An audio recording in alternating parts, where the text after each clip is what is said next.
విష్ణు స్మరణతో మీ జీవితాలు గడపండి. ఆశ్రమాన్ని ఎటువంటి పరిస్థితుల్లోనూ కూడా వదులుకోకుండా వచ్చి సేవ చేయండి. మీకు అదే ఒక పెద్ద ఫ్రెండ్, అది పెద్ద స్నేహితుడు. మిమ్మల్ని మానసికంగా రక్షించుకునేటువంటిదే ఆశ్రమం. కాబట్టి మనస్సుకు ఏది కష్టమైనా వచ్చి ఆశ్రమాన్ని దర్శించండి. మనస్సుకు ఏది సంతోషమైనా కూడా వచ్చి ఆశ్రమంలో వచ్చి సేవ చేయండి. అన్ని కష్టాలు దూరం అవుతాయి. అందరూ సుఖంగా ఉంటారు. అన్ని కోరికలు, మనం మనుషులు కదా, అన్ని కోరికలు పెట్టుకొని ఉంటాం కదా.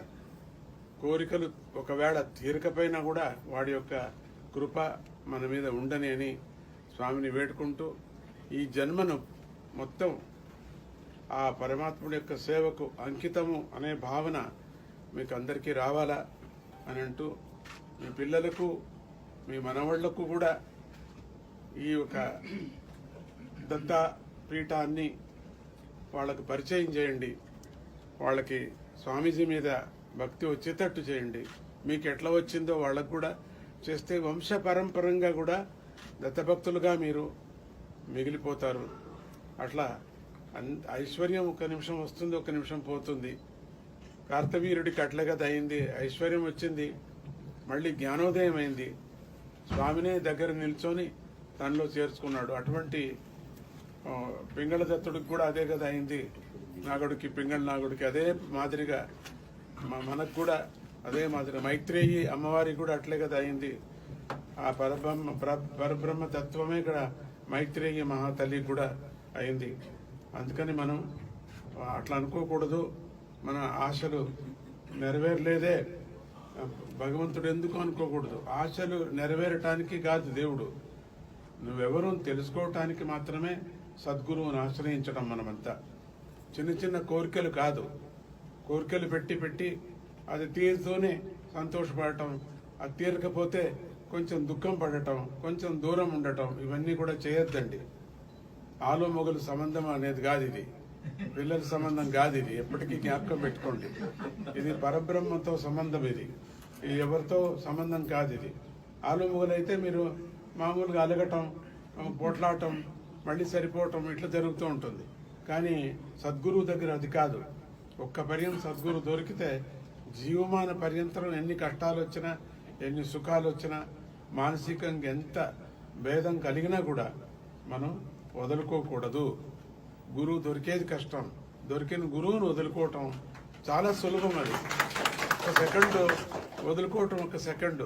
కానీ సంపాదన చేసేది కొన్ని ఏండ్లు పడుతుంది, మనకు కొన్ని యుగాలే కావచ్చు ఒక్కొక్క సందర్భంలో. అందుకని చాలా జాగ్రత్తగా ఉండాలా. మాయా మనస్సు ఇది, మాయా ఇంద్రియాలు. మిమ్మల్ని ఇంద్రియాలు మోసం చేస్తాయి. మీ మనస్సు ఉందే ఒక బుద్ధి, పూర్వజన్మ బుద్ధి, అది మోసం చేస్తుంది. అది ఎప్పుడు అంతే. పాతదంతా జ్ఞాపకం చేస్తుంది. అది పూర్వ జన్మాలు జ్ఞాపకం చేసి దూరం పెట్టడానికి ప్రయత్నిస్తుంది. కాబట్టి జాగ్రత్తగా ఉండండి.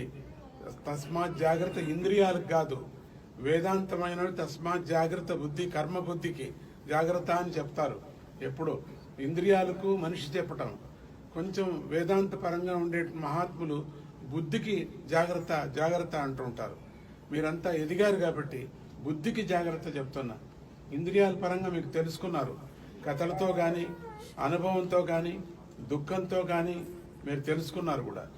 అందుకని ఇప్పుడు మీరు తెలుసుకోవాల్సింది మనస్సుకి మీకు చాలా సంతోషంతో మీరు స్వామి సేవించుకోండి. అందరూ కూడా స్వామిని వదలొద్దండి ఎప్పటికీ కూడా. మీరు వదలకపోతే నేను వదలను, మీరు వదిలారంటే నేను వదిలేస్తాను.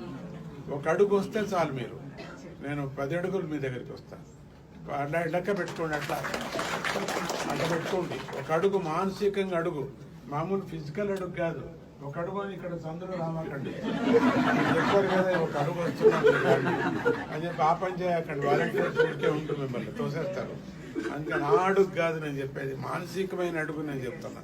దగ్గరికి వచ్చారనుకోండి, మానసికంగా కళ్ళు మూసుకుంటే స్వామీజీ కనపడాలి. ఆ విధమైనటువంటి ఉపాసన చేయండి మీరు. ఆ విధమైనటువంటి స్వామీజీ చెప్పారు శివుని గురించి, అమ్మవారిని గురించి, కృష్ణుని గురించి. అట్లా ఏదో ఒక దేవతను, ఏదో ఒక స్వామీజీతో అట్లా మీరు కళ్ళు మూసుకుంటే అదే ధ్యానం మనకు. ఆ ధ్యానాన్ని చేయండి, మీకు యోగ సిద్ధి, ధ్యాన సిద్ధి, జ్ఞాన సిద్ధి, ఆరోగ్య సిద్ధి, అది ముఖ్యం మనకు. ఆరోగ్యం ఉంటే బాగా ఇంకా సేవ బాగా చేయొచ్చు.